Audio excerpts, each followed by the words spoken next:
You stare at the Interpol application, a blank page. Your past whispers, a promise of justice unfulfilled. How far can you chase a ghost before you become one? Polygraphs that measure your pulse, your pupils, the microtremors in your voice. Every hunter believes they can stop before they blur the line. Almost none of them do. Level 1. The applicant. Paris. November.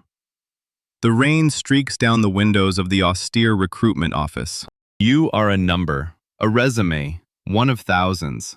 Your hands, calloused from years of unremarkable labor, hold the heavy Interpol application. The injustice that fueled your escape from a provincial life burns, a quiet fire in your gut. This is your chance. You submit to the psychological gauntlet. Hours of interviews. Screens display complex financial data, flight manifests, and communication metadata, showing connections between disparate pieces of information. You learn to control your tells. You learn to project a stoic indifference, even as they probe the deepest corners of your past. They call it developed vetting, DV clearance. They interview ex-neighbors you haven't seen in a decade, old teachers, distant relatives. Every secret is laid bare, every weakness cataloged. You are stripped down, piece by piece, until nothing is left but raw ambition. They want to see if you can break, if you will falter under pressure.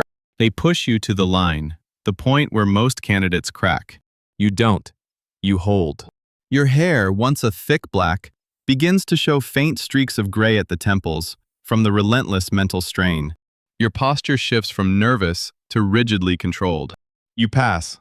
Barely, but you pass. You are no longer just a number. You are now a potential asset. Level 2. The analyst. Lyon. 6 months later. You are an Interpol analyst. Your world shrinks to screens, data streams, and the hum of servers. Your uniform is a crisp, unremarkable suit. Your face, still young, is sharper now, eyes constantly scanning. You spend 18-hour days sifting through financial intelligence reports, GDK manifests, encrypted communications metadata. You learn the math of human movement. How a $5,000 cash deposit in Panama links to a flight manifest from Dubai to Sao Paulo.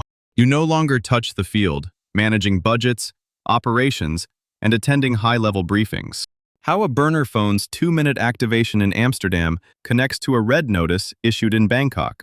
You master I-24/7, Interpol's secure global police communications system. You track the flow of illicit funds, the patterns of offshore shell corporations.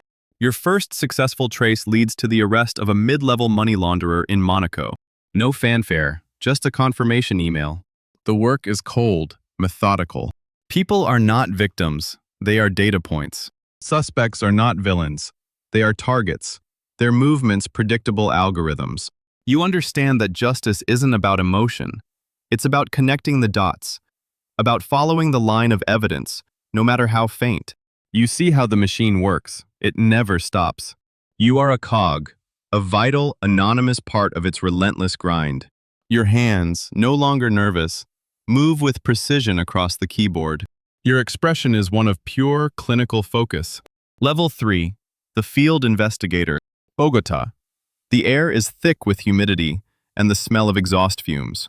You are a field investigator now, assigned to a national fast team. Your black hair is beginning to thin, your features harder, more defined. Your clothing has shifted to dark, practical tactical gear, a hidden vest beneath a lightweight jacket.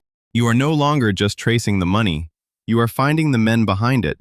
Your first major human intelligence asset, codenamed Kestrel, is a mid-level financial analyst in a corrupt South American bank.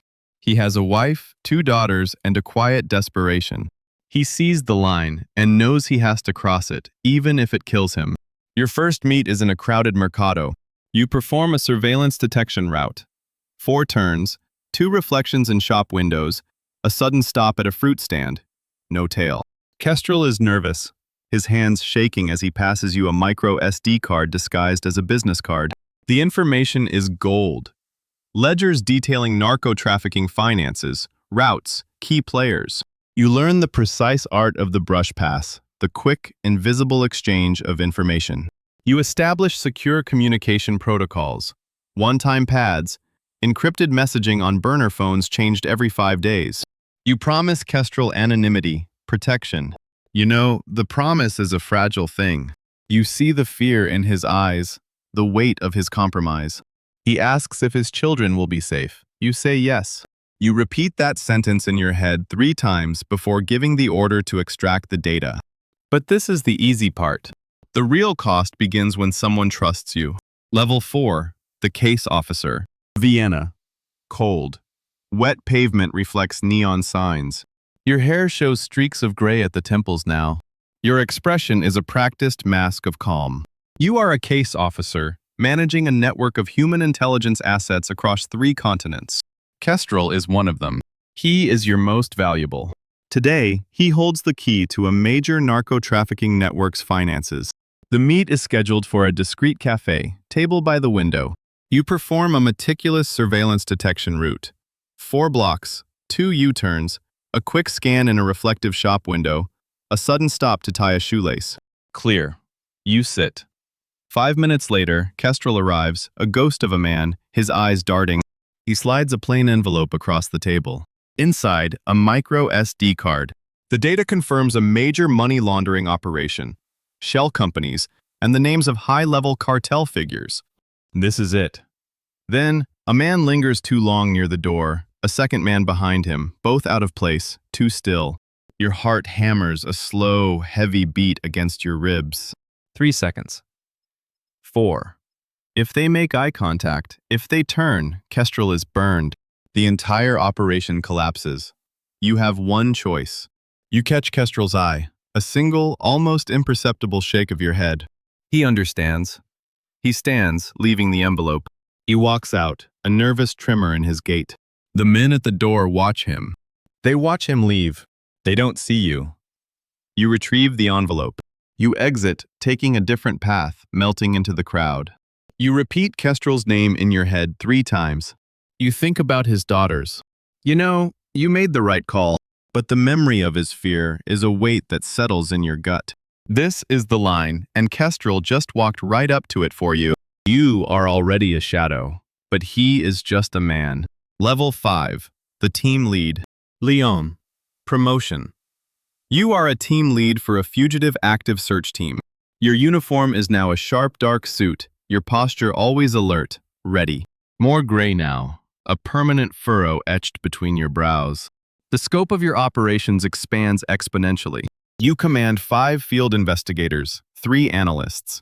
You direct cross-border pursuit protocols, coordinating with national agencies like GIGN in France and GSG-9 in Germany. You authorize raids, extractions, surveillance. The math becomes more complex. You learn that the hierarchy isn't about respect. It's about who owns the most data, who can connect the most dots. You see the world in probabilities, in risk assessments. Every decision carries a body count. A miscalculation isn't a mistake. It's a liability, an asset lost. You haven't heard from Kestrel in months. You send encrypted messages, but there's no reply. You tell yourself he's safe, that he just went dark, but the silence gnaws at you. Your spouse asks why you always check the locks 3 times, why you wake up screaming in a language you don't remember learning. You say nothing. You tell them it's the job. They stop asking. The line between your 2 lives blurs, then vanishes. You are almost a shadow now. And this is the moment most team leads realize something terrifying. The higher you climb, the less human you are allowed to be. Level 6. The Directorate Head. Headquarters, glass and polished steel. You are a Directorate Head now, overseeing global fugitive recovery. Your hair is mostly gray, your face a canvas of controlled indifference. Your uniform is a bespoke, perfectly tailored suit. You no longer touch the field. You manage budgets, approve operations, attend high-level briefings. The human element, the fear in Kestrel's eyes, the shaking hands of a new recruit. These are distant, inconvenient memories. You deal in metrics, in success rates, in diplomatic considerations. You authorize the use of advanced SIGINT, HUMINT, OSINT. You approve the deployment of assets into hostile territories. You see the world as a vast, interconnected database of targets and resources. You recruited 23 assets in your career. 21 survived. You only remember the 2 who didn't. One was a low-level contact in Belgrade, disappeared without a trace. The other, an informant in Caracas, found with a bullet in his head. You think about them more often than the dozens of arrests, the millions of dollars seized. You think about whether you pushed too hard, whether the intelligence was worth the price they paid. Nobody discusses this arithmetic out loud. It just calculates itself at 3 a.m. when the house is silent. You are a ghost, even to yourself. You trace the line of operational success, but you rarely see the blood it leaves. Level 7. The Apex Predator. The Summit. You sit at the head of the conference table, the Interpol emblem gleaming behind you. Your movements are economical, your gaze steady and cold. The cartel leader, Kestrel, helped you target. The one responsible for trafficking billions is finally arrested in a joint operation involving 6 national police forces. The press release is issued. Another victory, another notch on the Interpol belt. But the victory is hollow.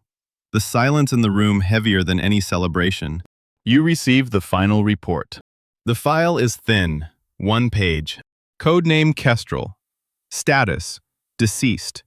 Found in a remote rural safe house, betrayed by a leak in the system, a compromised channel you had used months ago. You remember Kestrel. You think about the quiet desperation in his eyes, the way he clutched a photo of his daughters. You replay the handshake in the crowded mercado, the promise you made. You remember the fear on his face in Vienna, the snap decision you made to save the operation, to save you, knowing he was then exposed. You traded everything for secrets. Somewhere along the way, you became one. The line he crossed for you, he crossed for the last time. Your hands are steady as you close the file. No emotion, just the cold, hard math of the game. Another asset, another casualty. The machine doesn't care. It just moves on to the next target. Level 8. The Echo. Paris, headquarters. The Kestrel file sits on your desk. A single sheet of paper. Your hands remain steady. No visible reaction. The operation was a success. The target is in a cell. The asset is a casualty. This is the math. This is the equation Interpol demands. You stare out the high-rise window, the city lights a distant, indifferent hum. Your hair is fully gray now, your posture burdened, not slumped, but heavy with unseen weight. You are wearing a sharp, dark business suit. The cold finality settles in your bones. You remember Kestrel's face in the crowded mercado, the promise you never explicitly made, but was implied in every desperate glance he gave you. He asked if his daughters would be safe. You told him yes. A lie, or a hope, you no longer distinguish. You traded everything for secrets. Somewhere along the way, you became one. The ghost you once hunted now echoes in your own hollowed-out core. Every asset you ever ran, every name on a report, every decision made from a safe distance, now coalesces into this singular, chilling outcome. You are the architect of this specific tragedy. The line Kestrel crossed for you, he crossed for the last time. It was a line you drew, then erased, then drew again, further and further into the dark. You are the ghost you once chased. The price for catching monsters is often becoming something monstrous yourself. You are numb. Not from shock, but from years of precise surgical detachment. The process is complete. The human element has been fully excised. Level 9. The Retiree. London, a quiet suburb. You leave Interpol without fanfare. No retirement party, no gold watch. Just a final, sterile debriefing, a handshake from a director you barely know, and a lifetime of classified silence. You are 60 now, white hair, an empty expression that registers nothing. Your plain civilian clothes feel alien, heavy. You sit on a park bench, hands clasped, the sunlight a foreign warmth. You exist, but you don't live. Your purpose, once so sharply defined by the hunt, is gone. Your son, a university student, asks what you did for a living. You say data analysis. He laughs. He thinks you're joking. He doesn't understand the lie, the truth that is too vast, too dark for his world. Your wife makes tea on the nights when sleep won't come. She sits beside you, never asks what you're thinking. She knows the answer is classified. She knows the truth is worse than any affair, worse than any betrayal she could imagine. You are a stranger in your own home, a ghost moving through familiar rooms. The world outside, the one you protected, feels alien. You no longer see the patterns, the tells, the surveillance detection routes. The line, once so clear, has blurred into nothingness. You remember the fear in Kestrel's eyes, more often than you remember your son's graduation. The cost of those choices, of those necessary evils, has calcified within you. You are a walking archive of classified grief. Level 10. The Cycle. Lyon. Interpol Headquarters.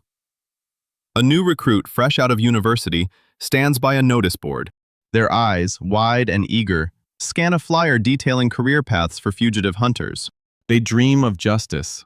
They dream of catching the monsters, of making a difference. Their posture is straight, full of unspent conviction. They are young, vibrant, their black hair glinting under the fluorescent lights. They have no idea of the true cost. They don't see the erosion. They don't understand the math. They don't see the line that will slowly, irrevocably define their entire existence. The machine waits. Another eager face. Another soul ready to be consumed. You were just a replaceable part. The hunt never ends. It just finds new hunters. That's a wrap for today. The story you just heard is fiction, but the Interpol fugitive hunter role is real. And somewhere right now, a young, idealistic recruit is staring at a bulletin board, dreaming of the badge, having no idea what it will cost them. If this one made you think, drop a comment with your biggest takeaway. Subscribe for more deep dives. See you in the next one.